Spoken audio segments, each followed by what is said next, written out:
Today, I'm excited to be talking with Charlie Friedman, who is the founder of Nashville Classical Charter School, a K-8 public charter school in East Nashville. Their mission is to educate a diverse community through a rigorous, joyful, classic curriculum and within a structured, intentional school culture. This builds a foundation of knowledge and habits for high school, college, and life. The other thing we heard from families was a desire for really just like safe, structured classrooms. And what's interesting is that, that's really consistent with research too. And what you have to sort of remember is, because I think a lot of parents say, like, I want my kids to be free and I want them to have, lots and lots of freedom and like play, they should be able to do what they want. And I think that 100%, like there is a time and a place for that. But the reality is, like, you're a parent, if you have one child, like letting them do what they want works great in your household.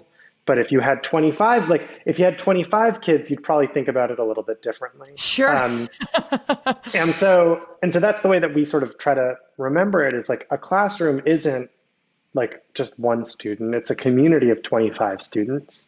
And like any community and any organization that's, high performing, whether it's, a sports team, a business, whether it's, a church group, a Boy Scout troop, like routines and rituals and procedures are like what make them run smoothly.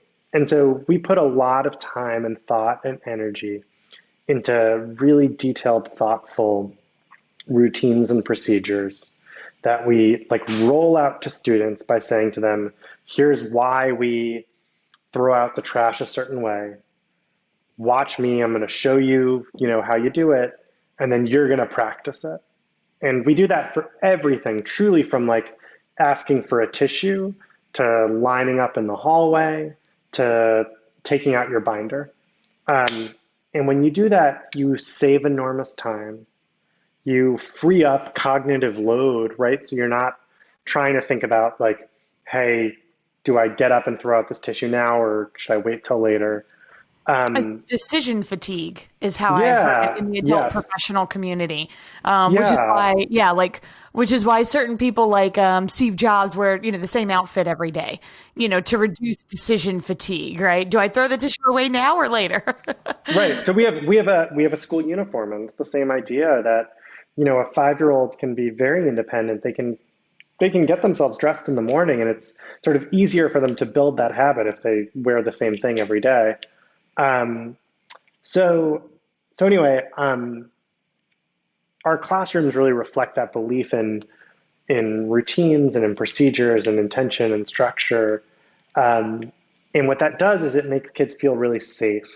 And I think when you feel really safe, you actually take big risks. And so what I don't want you to think is like our classrooms are boring, when in fact, like kids are singing, kids are dancing, kids are doing, exciting projects, they're speaking publicly. But I think they feel safe to do all of those things because there's just this foundation of structure and routine and ritual, and that makes them feel like they can take risks. Give me an example of, because like you said, you've had the school open for a while now. You've, must have had at least a full class go through, right? Give me an example. Like, is there, one kid or one group of kids where, you brought them in and you really saw this system work? Because again, this is still fairly new considering the fact that it's K-8. You're just adding on the 8th grade year next year. Like, is there a good example of this where you could say, like, here's a moment where I just like felt it work? What I think is so powerful, like when I reflect on the best moments of our school, I think about, we have a school-wide community meeting. Every kid in the school every Friday comes into the auditorium. We have like student presentations. We'll talk about like a value or a habit.